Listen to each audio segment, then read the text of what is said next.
Hello students, welcome to my video number 49, and here in this video I am going to continue with the question answer discussion of this lesson, Our Nation's Strength, a very beautiful poem based on the real strength of a nation.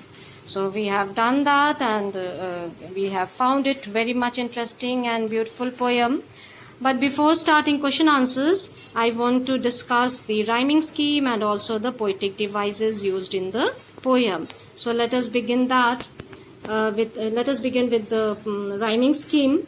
What we see here, that each stanza is made up of 4 lines. Now we have to first find the rhyme scheme in the first stanza, and then we will see what is the rhyme scheme in other stanzas. If it is similar, then we will be writing the same for all. So let us see. The first line, last word is high. The second line, last word is strong. Third line, last word is defy.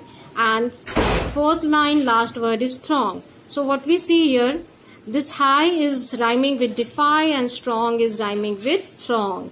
So we denote high as A, strong as B, defy again. High and defy, the same sound is repeated. So we write down here A sound repeated. A, B, A, B. Strong is going with strong. So B sound is again repeated here. And then when we give a look to the rest of the stanzas in the poem, they are all having the same kind of rhyme scheme. Grand is going with sand, shock is going with rock. So the rhyme scheme in the rest of the stanzas is also the same. So that is what we see here. All the stanzas are having the same rhyme scheme. So the rhyme scheme is AB, AB. Now next we have to see if any poetic device is used in the poem or not. Now what we see here, one poetic device, metaphor, is used here. Metaphor, we know, when one person or one thing is compared with another person and another thing directly. So here what we see here, nation's pillars high. Nation is compared with a building, means the pillar and foundations are the terms used for any building. So nation is compared with a building. So this is one example of poetic device used here, metaphor. Second, we see in one place only another poetic device is used, that is alliteration, that is the repetition of the first consonant sound in consecutive words, 2 or more consecutive words. So here what we see, S sound is repeated here in sinking sand. So this is one example of alliteration. So these 2 poetic devices are used here. Now let us see the question answers given at the questions given at the back of the chapter, and also discuss the answers. Now as we know, in all the chapters the questions are given in the same form. That is, first A question is given, in which one extract and 3 questions are given under it, and question B has another long answer type questions. So let us begin with the first one, A. What we see, the extract given here is it the sword, asks the red dust, of empires passed away? Now this is an extract. Let us see what the question is being given here. What does red dust mean in these lines? Now the red dust mean here the blood-soaked soil of battleground. The blood-soaked soil of battleground. That is red dust. Next one, what does the poet refer to by sword? We know that sword stands for power. So in this line, it means, the sword here means power. Third question, what according to the poet happens to empires? Now the answer is, the poet asks us to look into the past and see the big empires whose foundation was laid on blood and power. They all became part of history as their foundation was set on weak foundation. So this is what you will write down, that the empires that were set on weak foundation, the foundation of power and blood, they all became part of history.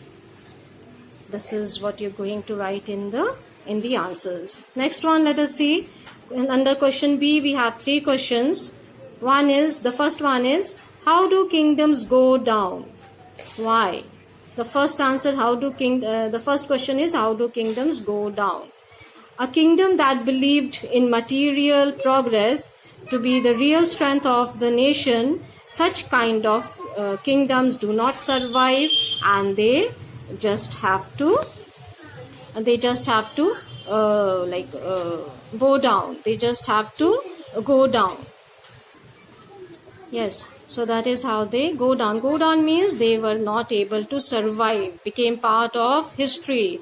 So those kingdom who believed on material progress, that material progress to be the real strength of the nation, such kingdom could not survive, and they also became part of history. So this gives us a hint that material progress is also not permanent, and it does not stay forever.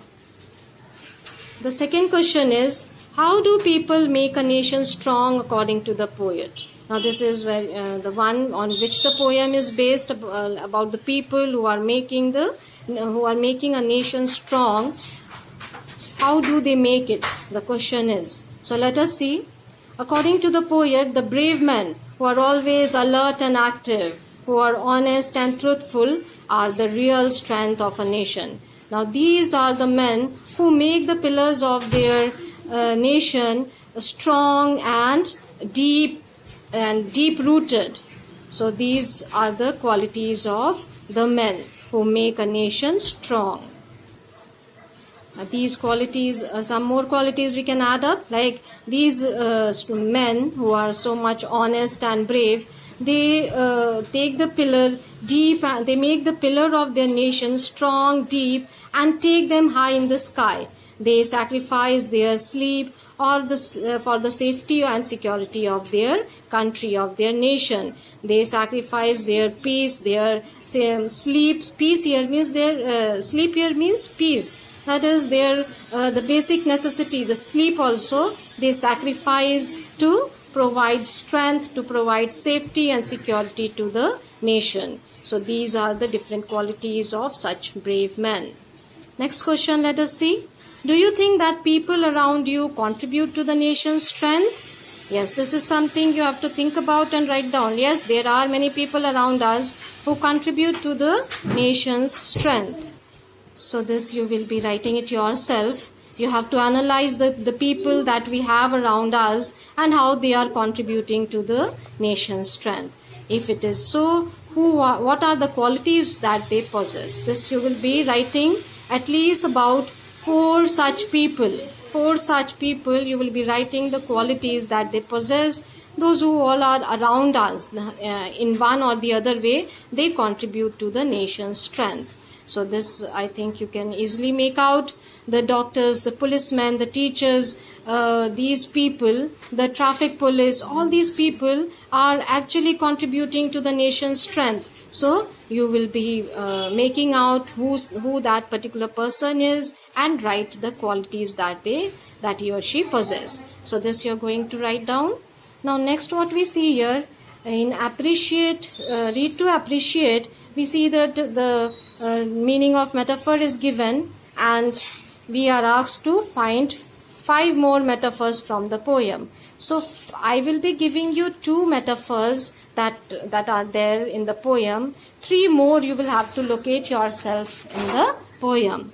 So first one is, it's already given here. This one.